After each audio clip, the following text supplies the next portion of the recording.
This is Tales of Swordfall.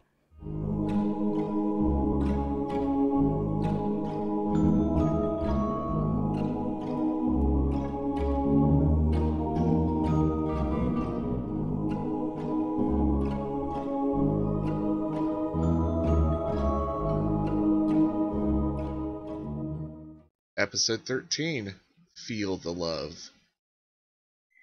Get the hell out of my head. And you just hear an echo of laughter somewhere within the depths of your mind. And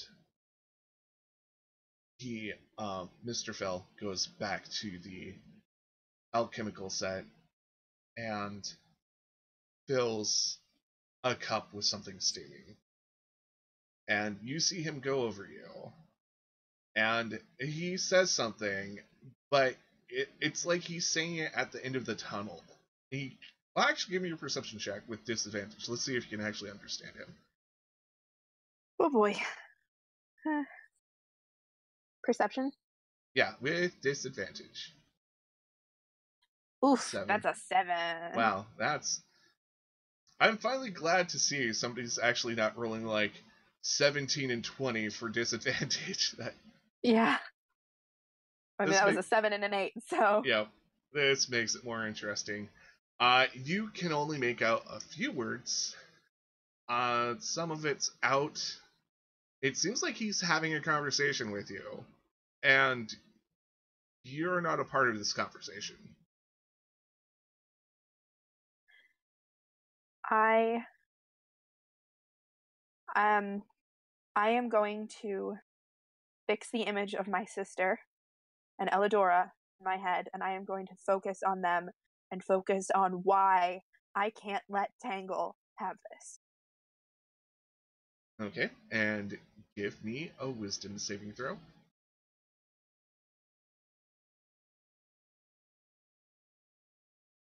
Oh, that... 11. It should be 14. I accidentally rolled with disadvantage. Oh, okay. I'll give you the 14. Because that still isn't enough. Oh, lovely. And you find yourself in a tea room. A very nice tea room. There's your sister. There's your brother. Everything's spread out, and it looks like this is meant for you guys. Only you guys. There's no one else around, even though all the tables are set. What's going on? Your sister looks at you. She moves her mouth,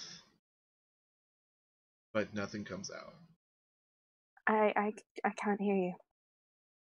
She starts. You can tell she's saying it a little bit louder and slower, but you can't hear her. I still can't hear you. Elena, why can't I hear you? And your brother starts talking. You can't hear him. Morrison, what's going on? And they come to you. They look like they're comforting you. They pour you tea. They pat you on the shoulder. It seems very real. I am not here. I am not here. I am in Mr. Fell's bookshop, and you are not here. And do you look around at the setting, or do you just like drink your tea? Or I look around. You spot yourself in the mirror. Sorry. You spot yourself in a mirror, and you look upon your face, and it's almost the same evil smile that Tangle had you wear when he was possessing you. This isn't real. Do I recognize this place? Give me a history check.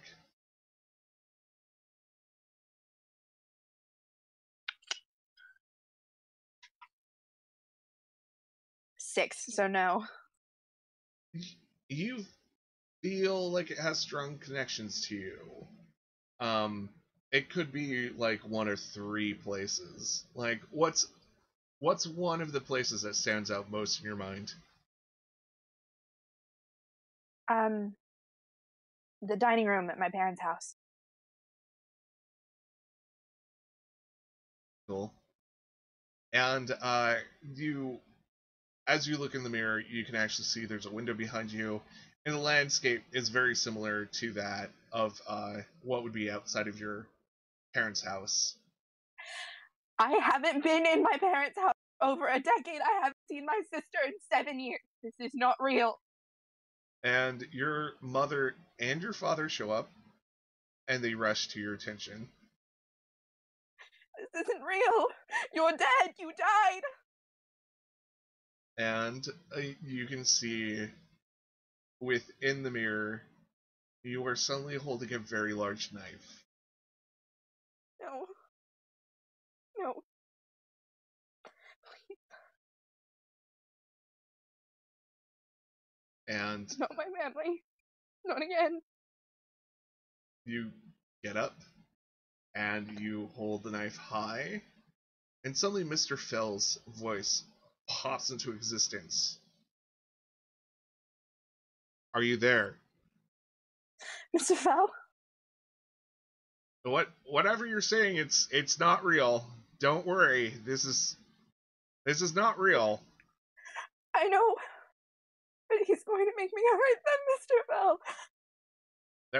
You have a choice here. You can either just let him take control, or if there's a door, you can walk out of it. Is there a door? You look around. With your perception check, like, for some reason, you're only seeing that mirror. I take the knife and I smash the mirror. And behind it is a door. I yank the door open and I run through. And as you run through, suddenly you burst into reality. Like, you can feel, it feels like you just dropped from like 30 stories and you just smacked into the table or altar or whatever it was. Mr. Fell? Yeah, you're back. This is reality. I'm gonna look for any sort of reflective surface. There's one about, and you look awful. Like, your eyes are like a little bruised. It looks like someone kind of battered you. You are definitely cuffed, and it looks like you've been restrained. But I'm not smirking? No, you have, well, what kind of expression would you have on your face right now? Traumatized. Yep. And you see on one of the tables this almost what seems to be black roots, but it's moving and writhing. The roots were a little more literal than I was expecting. Oh, I thought I made that pretty clear. Kind of thought it was a metaphor. Oh, no, it's little literal roots that he does implant in some people. It's a kind of connection. I'll get rid of them. And he comes with a lid and puts it over the writhing mass. I think I'm gonna be sick. Oh, and he grabs you a bucket. Yeah, she just vomits. And in that vomit, there are like what seems to be more roots, and it takes a little bit to like get it all out. And he's standing there. He's like holding the bucket and holding back your hair. He's making sure that you're not like getting anything on you. Is he gone, Mr. Fell? Yeah, I think we got most of it or all of it. I mean, it's hard to tell unless we carve you open. rather not do that if it's all the same to you. You're a good friend and a good customer, and I'd rather not do that to you too. Mr. Fell, what is he? I know he's an old god, but what does he do? Why does he do this to people? Oh, no one's quite sure what his function was, when he was an old. Well, actually, no one knows what the functions of the old gods were because, they've been sort of erased.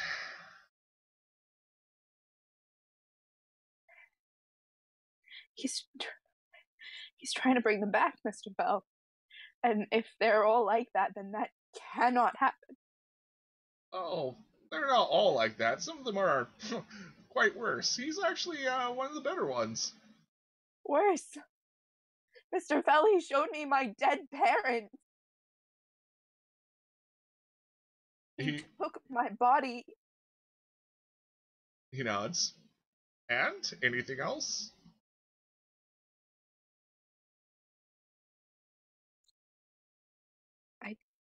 I don't know. There's more. There has to be more, but I don't know.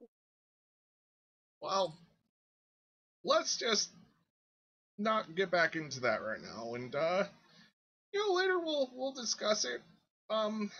Here, let me make you some tea. Mr. Fell, how do I stop him? Oh, stop him.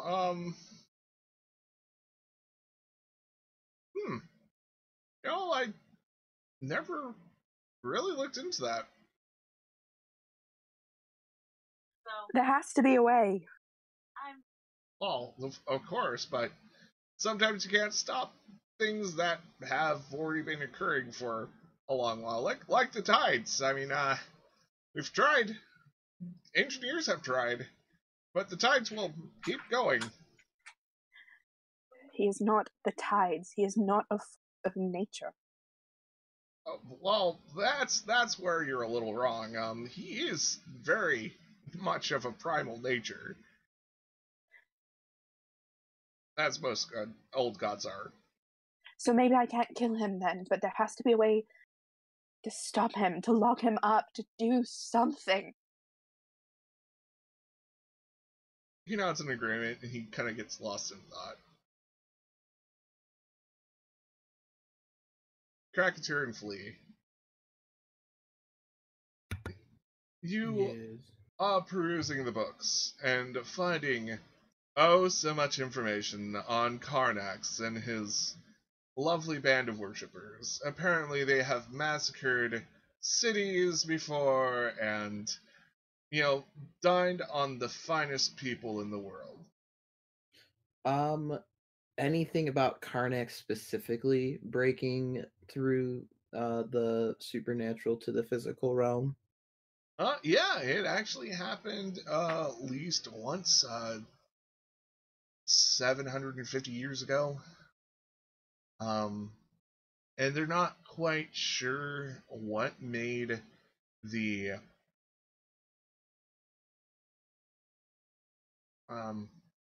barrier. They're not quite sure what made the barrier so thin between the material plane and the infernal plane. Like, all planes almost seemed like they almost converged once, but never fully did.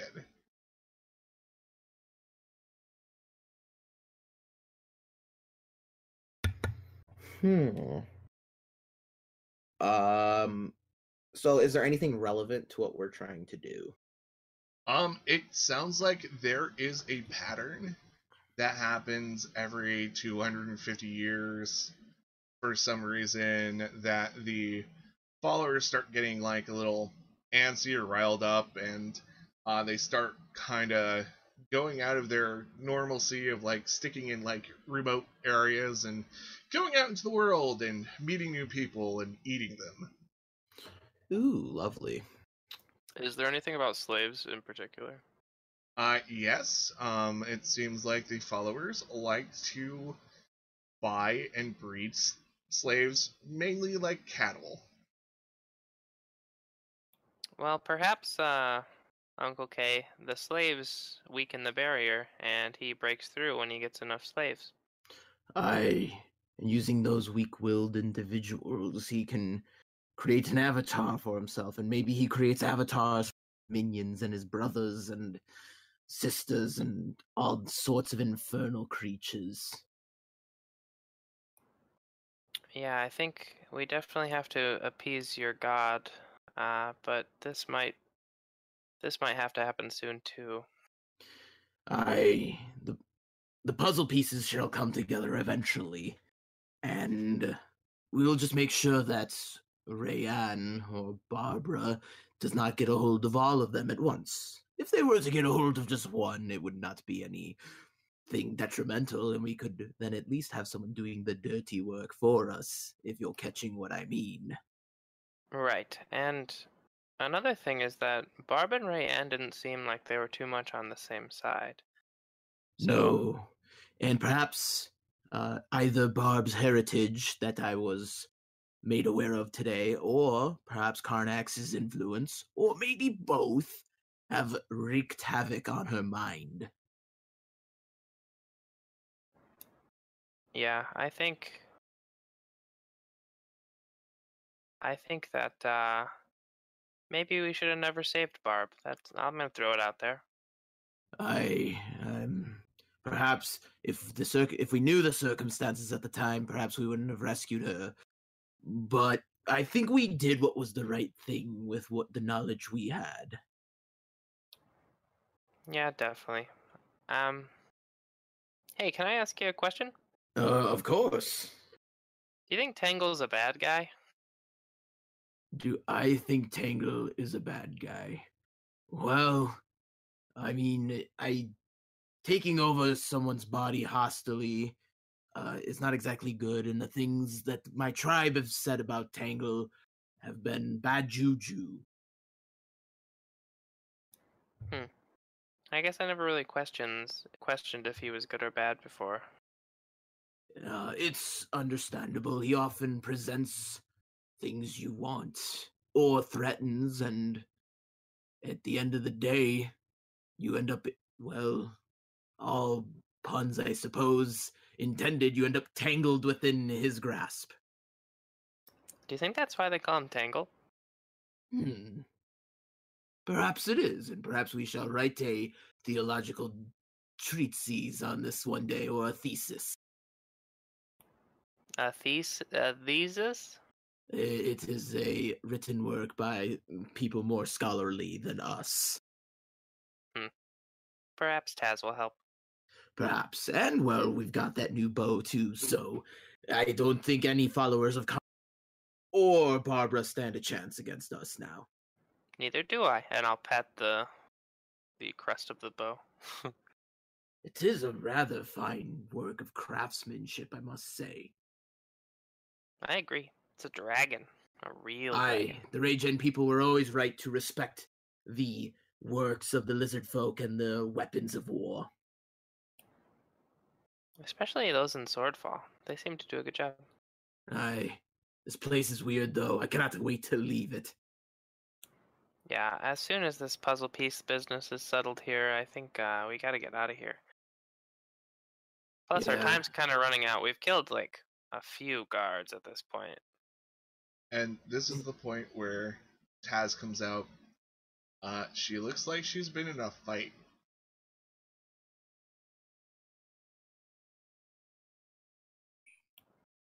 I will run up with a flower.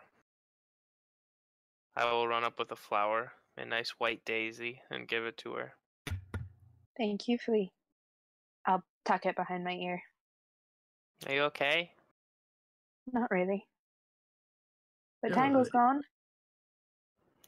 That's good. 1 for 2. You look like you've seen perhaps spirits of your ancestors. Couple of ghosts today, yeah. Well, if you wish to talk about it, I might not be the best at it, but I'm willing to listen. I appreciate that, Crackerjaw. Thank you. And from my understanding, he tends to show us things that he wants us to see to try and get a grasp on us and get He's control. a monster. Well, if Lee, does that answer your question? That's one point of view, yeah. Flea, I'm sorry. I know he helped you. Well, that's okay. To be fair, I don't know much about him. If I were you, I'd count yourself lucky. I don't think I want to know any more than I already do. Thank you for listening to Tales of Swordfall.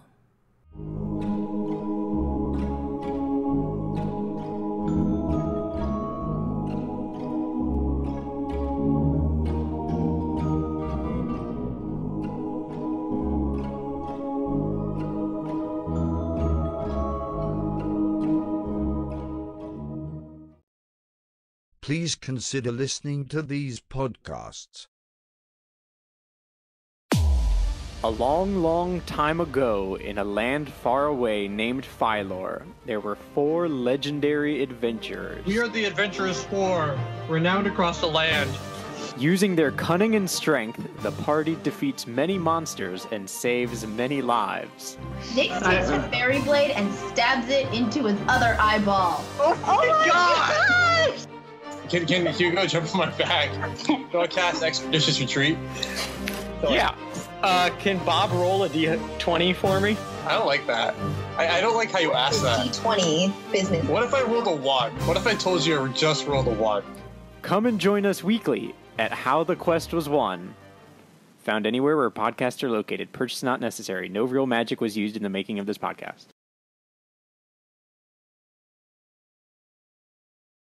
Please remember to like, share, comment, and subscribe.